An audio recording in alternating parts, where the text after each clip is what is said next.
All right, part two. You're just tuning in, you missed a lot. So go back, watch it.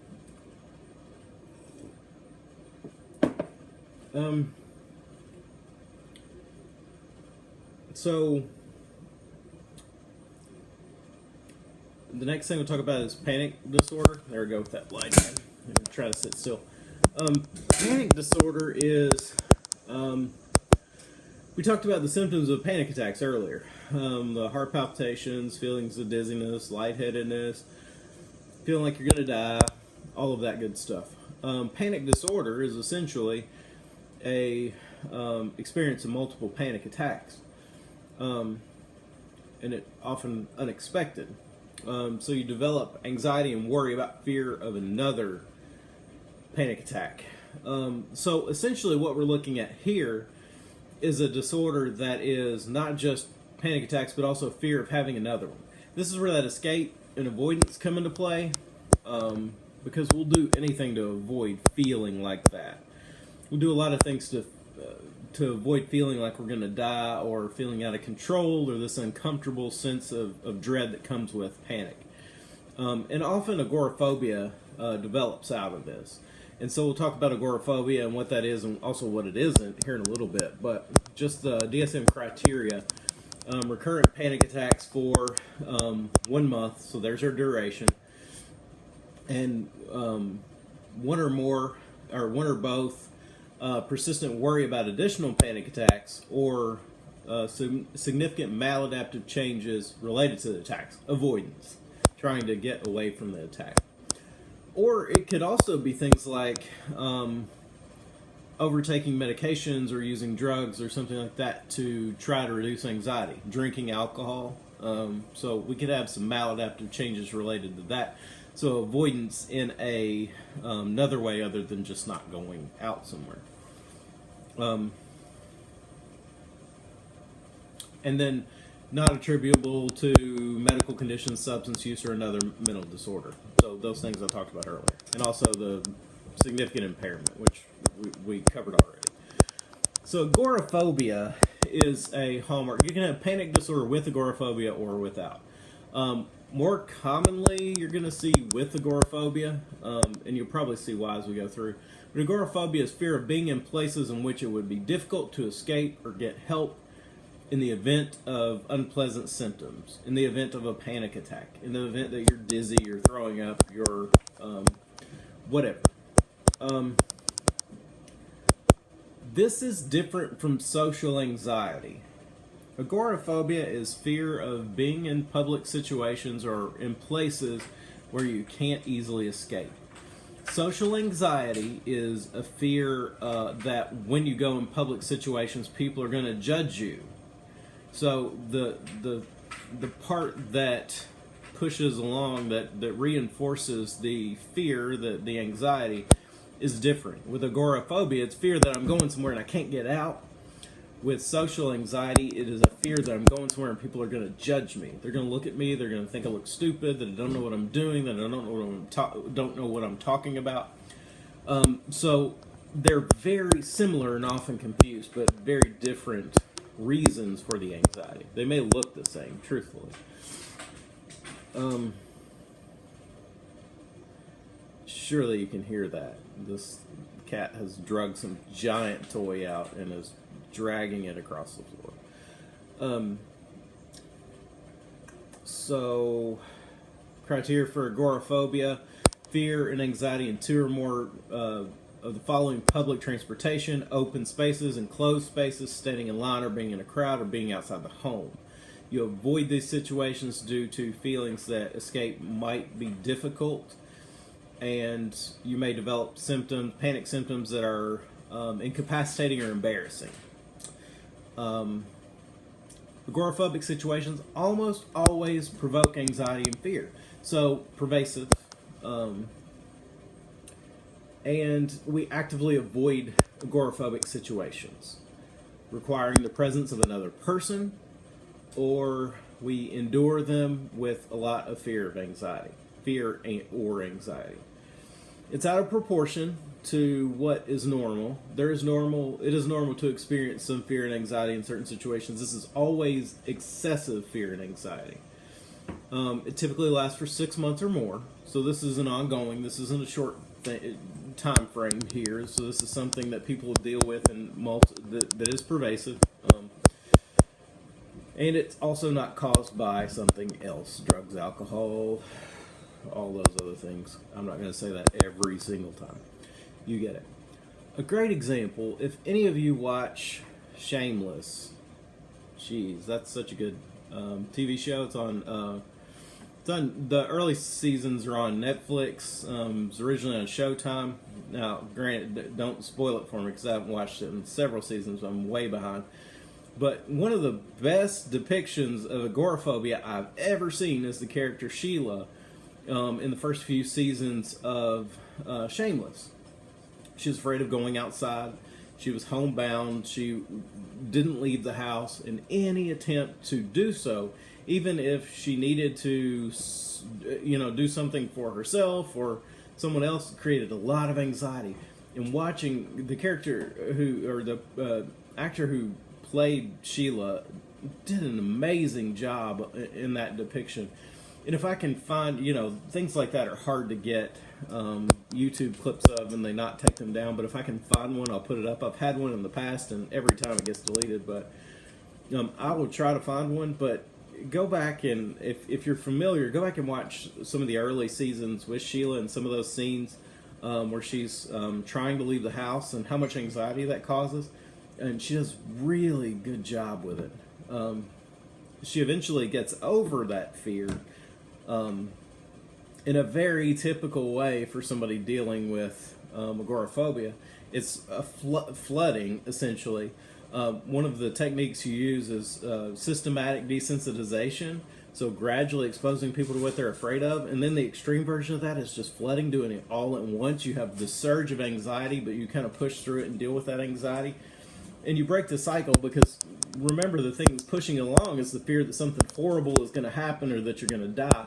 And if it doesn't, it reduces the hold that anxiety has on you. And multiple attempts at that can eventually break through and sort of cure you of your anxiety. It's one of the more treatable disorders that we have. Panic disorder happens just a little below 3% of the population, so a little less than generalized anxiety disorder, which is a little above 3%. And the average onset's between 20 and 24 years old, so it's a younger disorder. And 2/3 are female. So remember, with generalized anxiety disorder, it was 2 to 1 female to male, and here we're I guess 66%. Is that 3 to 1? Yeah. Not good at math. So keep that in mind. Some of the risk factors for developing panic disorder: people who have this tend to be highly emotionally reactive. They react more emotionally to stress, and have a higher likelihood of having a physical reaction to stressors. So they're more likely to have heart palpitations or the racing heart or the sweating, some sort of physical reaction that your body ties to this feeling that you're going to die. And you believe that the body sensation is catastrophic. So, again, you feel like whatever is happening could cause your death.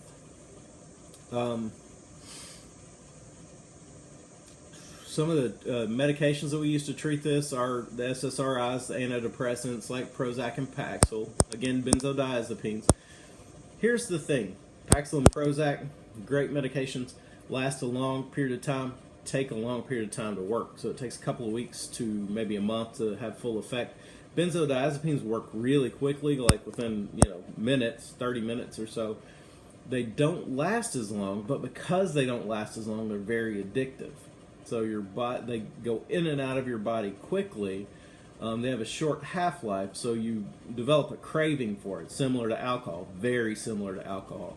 In fact, like the withdrawal symptoms for benzodiazepines are almost identical to withdrawal symptoms for alcohol. And in fact, you use benzodiazepines to help people withdraw from alcohol because it reduces the level of symptoms. So they're highly addictive. And so a lot of times doctors are really reluctant to prescribe benzodiazepines. they are really effective at treating anxiety. If you go in for like a surgical procedure that's outpatient, many times they will give you benzodiazepines. They'll give you like 2 doses of benzodiazepines, like with a medical procedure. Or I had skin cancer, had like a spot removed from my shoulder. They did like an outpatient surgery. They just numbed it. But they gave me Ativan. They gave me 2 doses of Ativan. Because it really helps with reducing that physiological arousal very quickly and is out of your system very quickly. It's like within 6 hours, you don't feel it again. So people like those drugs. They're very prone to abuse, but they are very effective. Cognitive behavioral therapy is very commonly used with panic disorder, with all the anxiety disorders. Again, attacking those negative automatic thoughts, introducing sort of logical alternatives, using things like systematic desensitization, gradually exposing people to the feared response with nothing bad happening to sort of try to short circuit that conditioning, to break free of that conditioning. And then we have some of the combined treatments here, using cognitive therapy with medications. Skip through some of this. Talk a little bit about phobias. When we talk about anxiety disorders, this is one that a lot of people can relate to. Specific phobias are extreme irrational fear of a specific object or a situation. So fear of a dog, fear of dogs, fear of lightning, fear of driving across a bridge. I used that earlier. Fear of a specific situation. They tend to fall in categories, and we'll talk about that in a minute. People go to great lengths to avoid that fear. And most people with this disorder, unlike most psychological disorders, recognize that the fear is unreasonable and that they're avoiding the fear is unreasonable, yet it is strong enough that you continue to do it anyway. And it does really impair your ability to function. So, again, with the diagnostic criteria, you're going to have these anxieties about these specific objects or situations for at least 6 months. So most of these anxiety disorders are long-term like this. The phobic object almost always provokes fear and anxiety and is avoided or endured with a great deal of fear or anxiety. So we generally avoid it, and if we're exposed to it, it creates a lot of tension and anxiety. And it's not caused by other things, and it's clinically significant, all of those things. Again, females are more represented than males, and this affects about 12% of the population. Remember, before we were talking about 3% of the population for generalized anxiety disorder and for panic disorder, but this is way more common. 12.5% of the population have something they're phobic of, and it tends to run its course.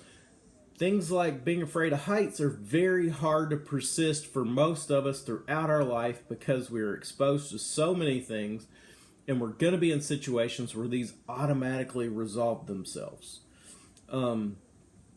A lot of children are afraid of things, and we grow out of that as we become adults because we observe other people in situations do things safely. So if I'm afraid of heights and I observe other people in roller coasters or other people going to tall buildings and nothing happening, that can help reduce my anxiety as well. So a lot of these things burn out and don't last throughout a lifespan. Some of them do, but very often they run their course. Some of the common specific phobias: animals, dogs and snakes and bees and mice, things like that. Natural environments, so nature, storms, fear of heights, that would fall under that category. Situational things like flying or driving. And then blood injection or injury. So getting your blood taken, getting injected, seeing blood from a minor cut, dental work, all those things. And sometimes this is associated with fainting, so pretty common. Some of the causes of phobias, either direct experience or observing some sort of traumatic event. So if I were a young child and got bit by a dog and injured, or saw a loved one get bit by a dog and injured, it would make sense that I would develop a phobia of dogs. So traumatic conditioning, something bad happens, and as a result of that incident, we learn this response. Usually we have psychological treatments here. Cognitive behavioral therapies are very, very effective. Probably the most effective CBT, cognitive behavioral therapy, is probably more effective for phobias than anything else. Usually within probably 8 sessions, maybe even less, you can cure a phobia with things like systematic desensitization. Say I'm afraid of spiders, and if I had like the worst thing in the world, we're at EKU, so one of my former professors, Don Beal, some of you may know him, used to use the meat hook scale. On a scale of 0 to 100, being 100 hanging on a meat hook, what a spider crawling on my face, what would that rank if I'm phobic of spiders? So for people who are phobic of spiders, it might be the 100. It's the same as hanging on a meat hook. For me, it would probably be like 50. No, it'd be like a 70. So I am afraid of it, but it doesn't just completely make me incapable of doing anything. So what we do is systematically expose you to that feared response. So I'm not automatically just going to start with a spider crawling on your face. I want to start with trying to reduce your level of anxiety about, say, just a picture of a spider. So if I show you a picture of a spider and you're phobic of spiders, that picture might be a 50 or a 60 on a scale 0 to 100 in terms of anxiety. So I want you to see that, and then I want to find ways to reduce your anxiety. So I'll show you the picture of the anxiety. You say, that's a 60, David. It really makes me anxious. Then we're going to do some deep breathing. We're going to do some relaxation. We're going to do something to reduce your physiological arousal to the point that we get that 60 down to a 40, or we get that 50 down to a 35. And so our goal is to reduce your level of anxiety, and then we'll go up to the next level. Say the next thing is just seeing maybe a spider in the room. It's like far away in the other corner in a cage. So it's no danger to you. That might be like an 80. It's really anxiety provoking, but I want to expose you to that. Use your techniques like deep breathing and relaxation and try to reduce your anxiety to the point that my overall fear is never going to go away, but I want to reduce that to a normal functional level so I can get through life. And that's what we're not going to completely eliminate those fears, because for many of these things, fears are natural. It's natural to be afraid of snakes and spiders because they can kill us. And I don't know about you, but I'm not going to take the time to figure out whether one is safe or not. Not one of those people. So I'm just going to avoid all the spiders. I'm going to avoid all the snakes. I don't care. I'm not looking at their eyes to see what their eyes are shaped like, or checking out a spider to see if it has any spots that we're going to identify. Don't care. Not going to take that chance. I'm not phobic, but I'm just, it's not going to happen. So there's some natural predisposition for some of us to avoid some of those things. What did I do there? I hit a bunch of, I laid my hand on my computer and just went through a bunch of slides there.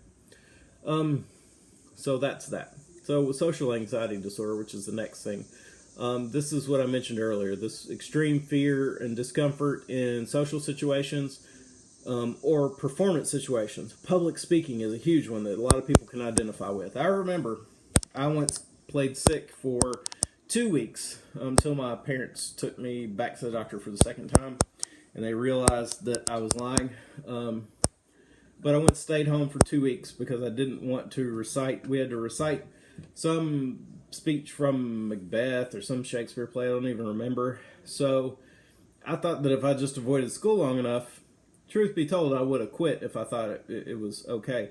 If I avoided school enough, I wouldn't have to do this, because public speaking made me so anxious. Now I do it for a living, so there you go. That's one example of how we sort of outgrow some of these things. Said an ear infection, or an earache. Somehow that got me out of school for 2 weeks. I tried it again a few years later, and it didn't work out so well. But in any case, at the end of the 2 weeks, I still had to go back, and the day I got back, it was like, "Are you ready to give your speech?" And I did what I could.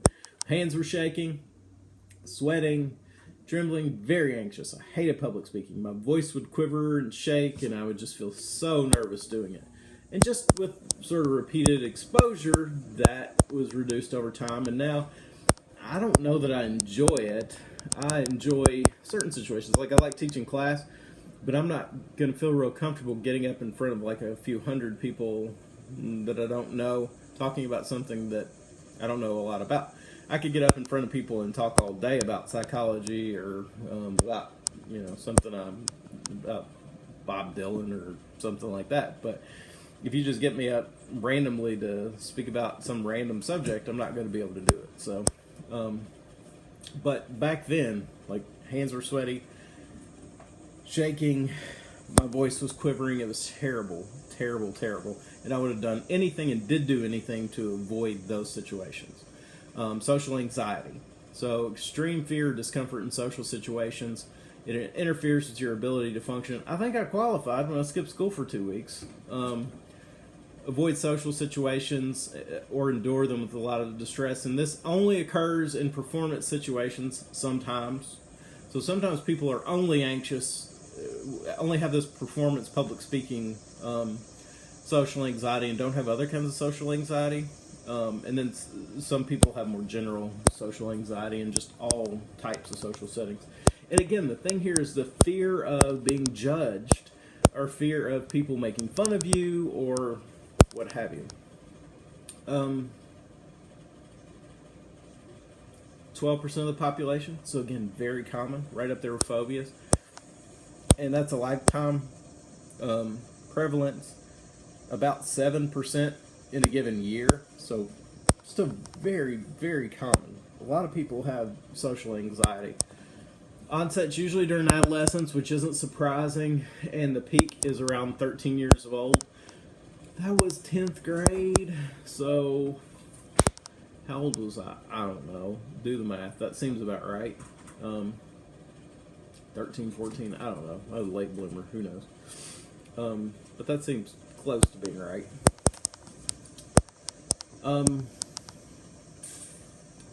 So the diagnostic criteria there, not going to go over them. Some of the causes, usually this biological level of anxiety, but also this evolutionary thing. We avoid things that we're afraid of. You can go your whole life, really, with avoiding public speaking, at least to an extent. You don't have to go into a career field that requires you to speak in public. I don't really know why I got into teaching. I really like psychology, and I was more comfortable with it than I thought. But I still was kind of nervous back then, all those 20 years ago. In terms of some of the treatments, cognitive behavioral therapy, again, exposing people, getting people to do small things in public to kind of reduce that anxiety. Also, just challenging those beliefs. People are not looking at you. Most people do not care. Everybody is wrapped up in themselves. Very often, we are so anxious that people are looking at us or judging us, when the reality is they are worried about the same thing. People are worried that you're going to judge them or look at them. So, these are really effective, and it's a really good way to do that. This is also a type of disorder that we very commonly and very effectively use group treatment for. Being around other people to share your stories and to share ways to deal with some of these sources of anxiety can be very, very useful here. Just to know you're not alone and how common this is. Medications often work. SSRIs, benzodiazepines for short term. One sort of like I'll give you an example that's sort of related, but it's not. I had a doctor a few years ago. I took oral exams for my psychology licensure, and I put it off for 10 years. You're eligible to do it after 5. I put it off for 10. And so I had to do the oral exams to get my sort of private practice licensure, so I didn't have to be under supervision. And I put it off because I was really anxious. I didn't mind the written part. I'm on the one-on-one part. It's like 3-on-1. There's 3 people asking you questions, and I was really anxious about that because, again, I didn't know what I'm talking about. So I went to the doctor, and they gave me propranolol, which is a beta blocker, and it reduces your physiological arousal. So it's essentially a blood pressure medicine, so it reduces your blood pressure. When you're anxious, your blood pressure rises, and this is a physiological way to reduce your anxiety. Can make you very sleepy. So I went in there, and I was so sleepy. I wasn't anxious at all, but I was so tired that I struggled through it. But I passed. It wasn't terrible. I actually knew more than I thought I did. But medications that are short-lived like that can help you through performance settings that don't last a long time. You can take a medication that stays in your system 2 or 4 hours. If you only need to be on stage for an hour or 30 minutes, that'll work perfectly. But if it's something you do regularly, you can use SSRIs or something like that to help reduce the anxiety. Relapse rates are high. So when you stop taking the medication, you're probably going to have anxiety again. Some of the rest of this, there's a lot of talk here about, there's a slide on separation anxiety and mutism. There's also post-traumatic stress disorder. I am going to do post-traumatic stress disorder separately. So I will, not this week, but at some point, do a separate presentation, a video on PTSD. But I think it deserves its own time, and so sometimes I rush through this in class, but now that I don't have to, since we're sort of doing this on our own agenda and I can record this whenever I want to, I am going to do that separately. But the lecture notes are there, or the PowerPoint slides are there, so you can reference those. So that will be the end for tonight. I will post, like I said, I'll post videos and some more information about things that are due this week. In terms of, I think your media assignment is due next Thursday. I believe I updated the due date on Blackboard on that. And several of you sent those, and I intended to grade them today, but this day has gone downhill, not in a bad way. I just haven't been able to get anything done. So my plan is to maybe get to those tomorrow morning. So I'm going to try to get some of those graded and grades in. What I've read through so far, it looks like you all get it.